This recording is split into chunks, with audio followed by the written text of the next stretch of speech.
তো গাইস এখন আমরা বেরিয়ে গেছি কাজে যাওয়ার উদ্দেশ্যে। তো আজকে আমার কোম্পানির অনেক ব্যথা করছিল, তারপরও আমাকে কামে যেতে হচ্ছে। মানে এতটা কামের চাপ দিয়ে কিছু বলাই যাচ্ছে না, কতটা চাপ আছে কাজে। এই থাকবে ছুটিতে আর আমরা দুজনে যাচ্ছি কাজে। তো আমাদের সাথে থাকুন, দেখতে থাকুন কত এনজয় হচ্ছে কাজে যেয়ে।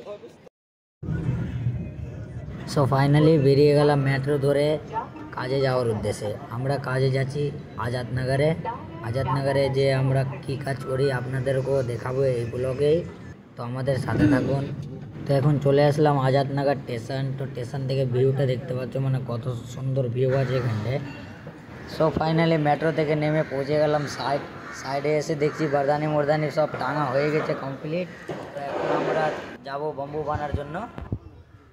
তো আমার ভাতিজাটা এখানে মিস্ত্রিকে মাল দিচ্ছে আর আমি একটু চেয়ারে বসে আছি, কেন কি আমি বাম্বু দিচ্ছি, তার জন্য একটু লেট লাগে বাম্বুটা দিতে। তো এখন আমার হয়ে গেল লাঞ্চ টাইম, তারপরে আমি দৌড়ে এসে হাত পা ধুয়ে বেরিয়ে গেলাম খেতে। তো খাওয়া দাওয়া কমপ্লিট করে এখানে আমরা সবাই মানে আরাম নিচ্ছি। চারজন আছি আমরা, দুজন তো ঘুমিয়ে গেছে। পরে আমাদের টাইম হয়ে যায় ছটার দিকে। আমি ড্রেস পরে রেডি হয়ে বেরিয়ে গেলাম রুম যাওয়ার উদ্দেশ্যে। তো রুম যেতে না যেতেই আমাদের দেখা গেল ঋত্বিক রোশন একটা বলিউডের অ্যাক্টরের সাথে। আমরা এখানে সবাই মানে ভিডিও করলাম।